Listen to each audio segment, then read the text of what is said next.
Hi everyone, I'm Connor, and this is my co-host Johnny. Hi, welcome to our podcast, Dad Shoes. Have you ever wondered where a dad joke comes from? Or how dads seem to have just the right wisdom for the moment? Or you're just trying to figure out what your dad was thinking? Maybe you are a dad, and you just need to hear, Hey man, us too. well, we're learning what it's like to wear the dad shoes. And we would like to invite you to join us on that journey. But first things first, Connor, I got a question about hygiene. Oh boy. You get out of the shower, you dry off, do you Q-tip wet? Or do you wait till it's dry and then you Q-tip? Oh, I Q-tip wet. Me too. One Q-tip per ear. It's like a towel, right? So you go in, you dry, and then you flip it around, and then you like really sop it all up. Yeah, keeping it clean. I don't always do that. I don't always Q-tip, but I thought about it because I got out of the shower and we're going to record and I'm going to put my earbuds in. And I don't want earbuds in wet ears. That's gross. Very important too. So it made me think of that when I before we started recording, and I just wanted to throw that in see there. what your thoughts were. Yeah. I got a question for you, and we'll see how much we talk about it. What you got? When's the last time you smelled your baby? Last night. Last night. Last night? Yeah. I think I smelled my baby today. I get to spend a little bit more time with my baby though. Well, I mean my baby, not my toddlers. Not I'm not smelling my toddler anymore. No, she smells like jelly. Talking about a baby, man. Everybody. Yeah. This is a dad thing. If you're a parent, you know. If you are not a parent, and maybe it's a little weird to talk about, but I think every parent loves the smell of their own baby. I think you're right. And I remember my grandmother saying she missed the smell of babies or she loved the smell of babies. And they all have like the same smell. It's distinct. But it's individualized. Yeah. It's a baby smell. You can't really describe it, but it's distinct. Like baby. It's like that's my baby. Maybe it's like genetic. If you could bottle Riley's scent and I smelled it, I would know, oh, that smells like baby. I might not smell like my baby, but that's a baby that I'm smelling. So I mean, there's definitely like babies have a smell, but then there's like different sub-smells that let you know who they are. Yeah, I'm on board with that, but I think it's like, I don't want to say like an evolutionary trait, but like you love the smell of your own baby. It's like a pheromone thing. I think that is an evolutionary thing. This is my baby, and I know it's my baby, and I'm going to protect my baby. Right, because it smells like me. Hopefully not. Yeah, my kids don't smell like me, and that's a good thing. That's a very good thing. I don't know when it wears off. My daughter's almost a year, and hopefully it's not coming to an end, because I'm going to miss that smell. That's definitely going to be one of the things that I miss when my kids no longer have it. But I was just thinking, so you've seen Frozen, right? Multiple times, yes. How many times this week have you seen Frozen? Actually, we haven't seen it in a little while. Oh, that's good. I've been working all week. I had one day off so far this week, and I've seen it 4 times. Oh, yeah? Yeah. Let's see. Our movie this week is Zootopia. Oh, I love Zootopia. We'll have to get Charlotte May on. But Kristoff, he's a bit of a fixer-upper. Yep. And even though he washes well, he always ends up sort of smelly. Now that song's going to be stuck in my head the rest of the podcast now. Sorry, dude. Because it comes up elsewhere in that movie where he smells. Reindeers are better than people. But people smell better than reindeer, except for you. And I was just thinking, I smell a lot. And I don't wear, like, traditional deodorant. Well, maybe I wear traditional deodorant. I don't wear, like, Old Spice. I use a salt stick rub deodorant, and it's just supposed to kill the bacteria. It's a real thing. Yeah. Look it up. No, I've used it. I've used the salt before. Not really by my own choice, and I'm going to interject a story here if it's okay, because I think you've heard this before. I did a youth trip a while back. I was leading some middle schoolers, and I forgot to bring my deodorant. So we were we're going to Disney World. We were staying in Fort Wilderness. So like we're camping.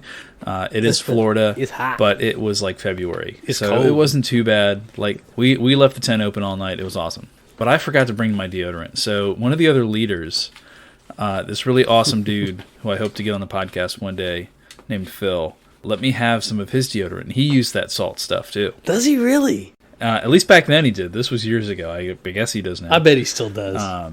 And he just kind of broke me off a chunk, and because it was like a rock. And he just kind of broke me off a chunk, and he's like, oh, here you go. This will get you through the weekend. And I guess the way it works, like you wet it, and then you apply it. Sort of. That's what he told me to do. That's how you use it. Yeah. And so at the end of the weekend, we're packing up, and anytime you go to a vacation spot, you can find these.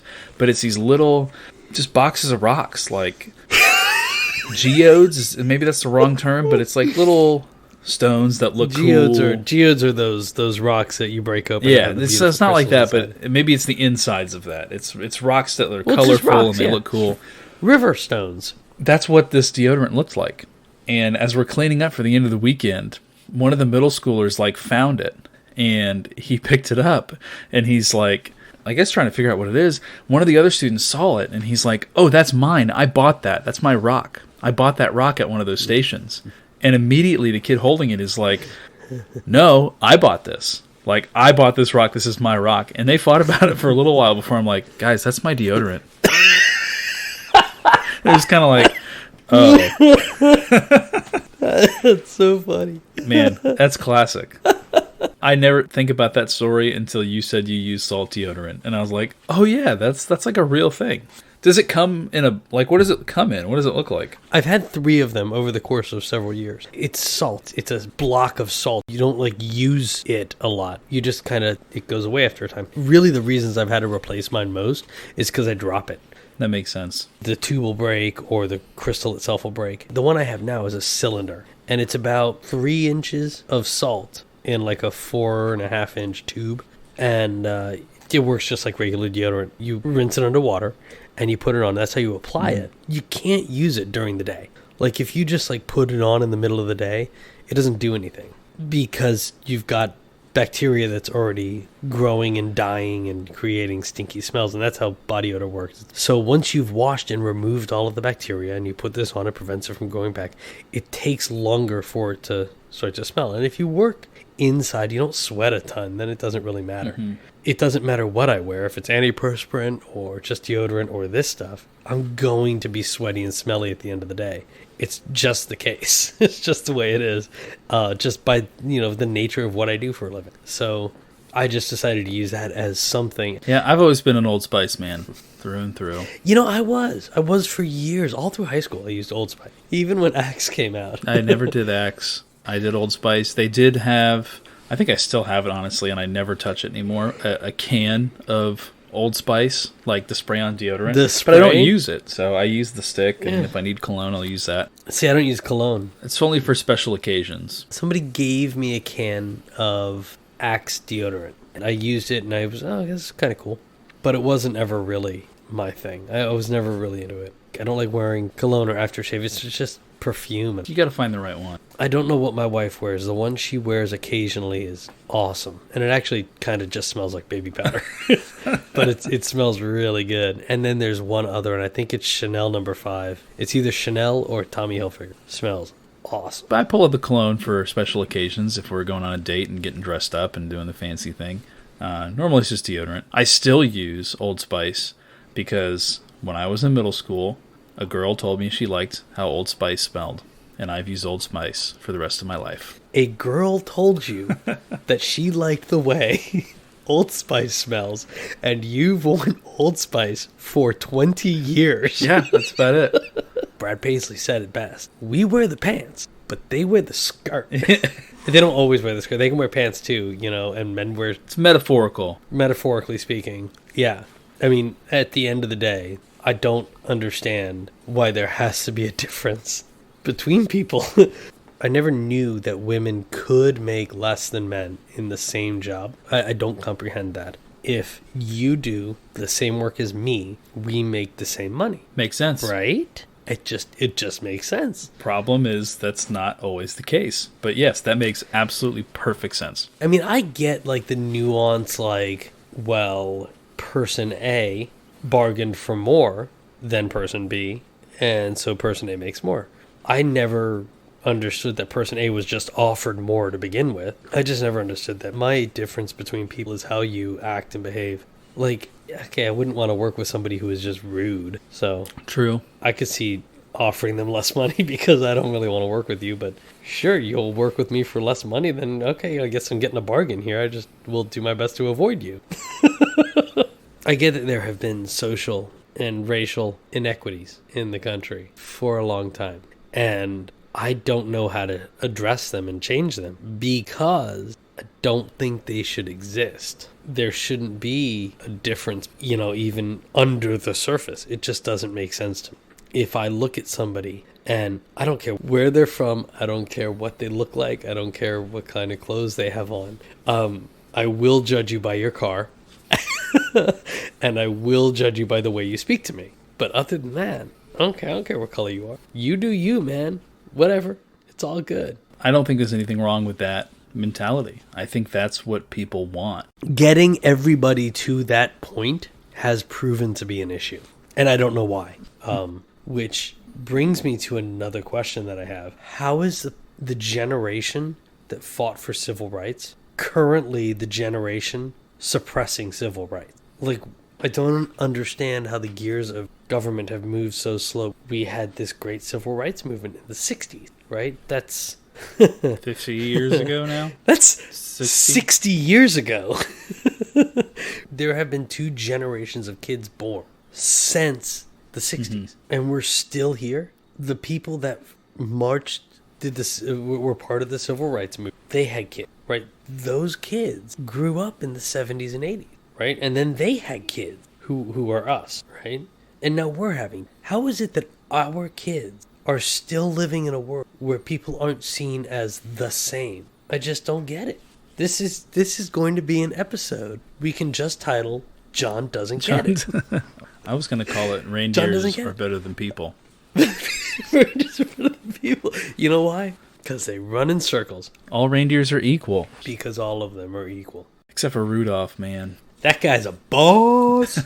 Yeah, come on, man. He's got a red nose. The heck is wrong with those other reindeer wouldn't let them play their games?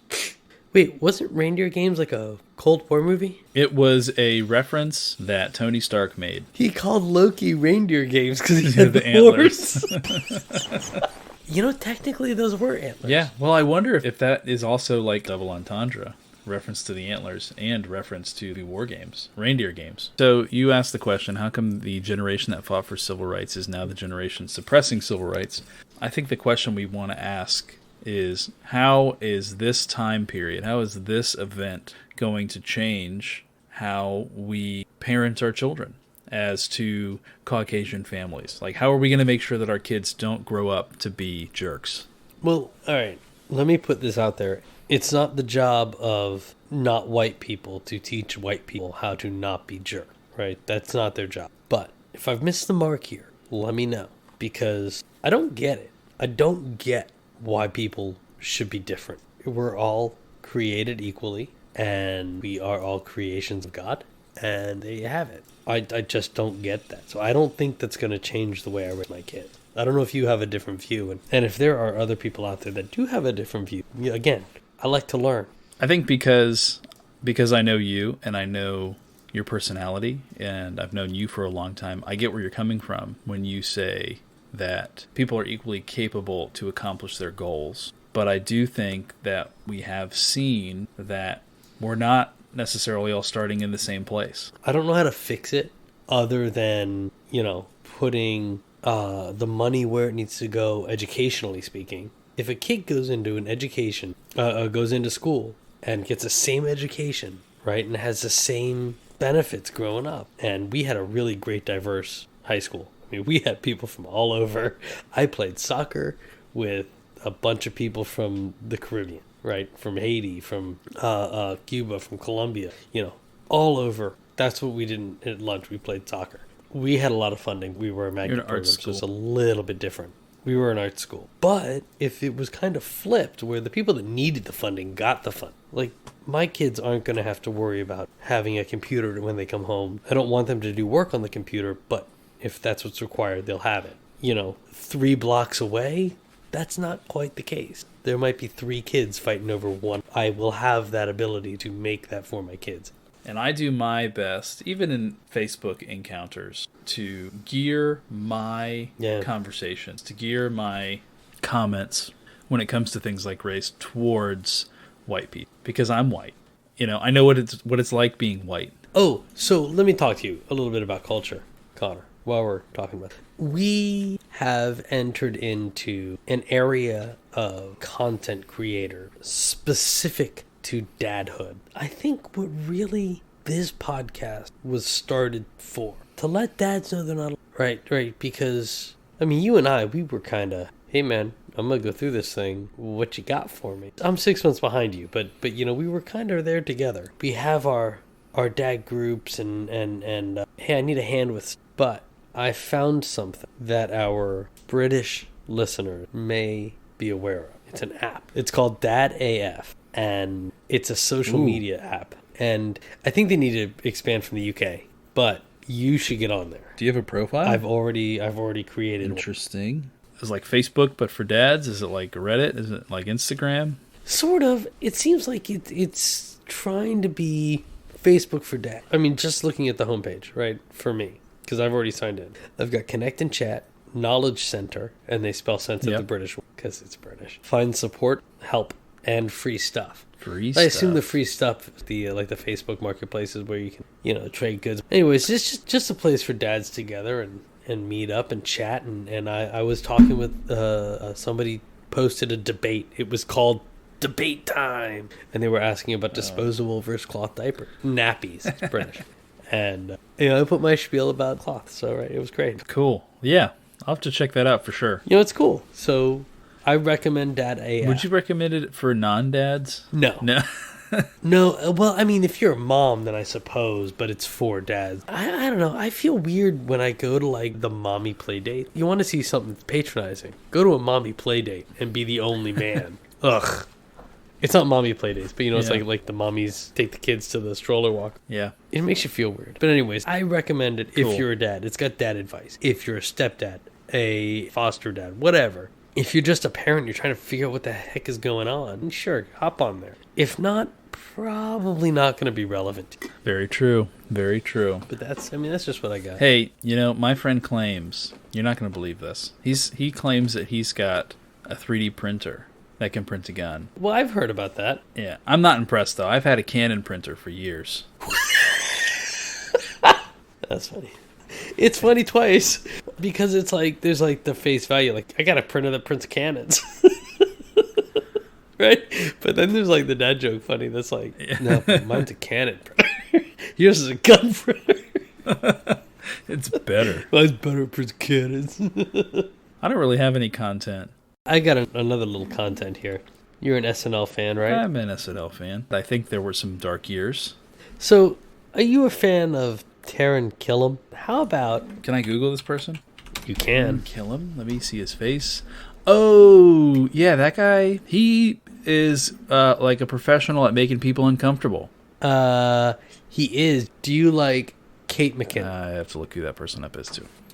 Oh, wait, there she was. She is from Ghostbusters. Like the new one? Yeah, they're all Saturday Night Live people. How about Kate McCucci? I have no idea who that is. She's big in DuckTales. I have not watched SNL in a long time, but I've heard it's funny again, so... You see their faces, you know who these people are. How about Bobby Moynihan? I believe I knew who that is. How about Kenan Thompson? I do appreciate Kenan Thompson. How about Chris Parnell? Oh, that sounds so familiar. Okay, this guy I don't think I recognize. Chris Parnell. You know Chris Parnell. I probably do. Rick and Morty. So, anyways... I don't watch Rick and Morty. This is the long way to get to... You should turn your kids on to Nature Cat. Oh, are they all on Nature Cat? Yes, it is SNL for Titus children. has watched one episode of Nature Cat. Taran Killam is Nature Cat. Kate McKinnon is Squeaks. Kate McCucci is Daisy. Bobby Moynihan is Hal. Kenan Thompson is Ronald. What a weird show. We like Nature Cat and Molly of Denali. You've talked a lot about that one. I love Molly of Denali. Man, that is like, if there is a show for your kid to watch while you're watching it, Molly of Denali is where it's at, man. And then Wild Kratts. We watched Wild Kratts the other day. That's good. One is a PhD in biology and the other is a PhD in zoology. But they have it. Kratts. Oh, Kate McCucci. Yes, exactly. You look her up, you know exactly who she is. The Gooch. She's from Scrubs. Was she in Scrubs? Yeah, she was the love interest of Ted the lawyer. She's that old? Golly, she is that old. Yep. Man, listen, if you're listening, I apologize. I don't mean to call you old. All right. Well, thanks for hanging out with us today on Dad Shoes. We would really appreciate it if you would share this with your friends. Help us get the word out. If you enjoyed our podcast, you can reach out to us on Twitter at DadShoesPod or email us at dadshoespod@gmail.com. What dad topics do you want to hear about? We would love to hear from you. We would also appreciate it if you'd leave us a review on Apple Podcasts. Thanks for hanging out. Peace.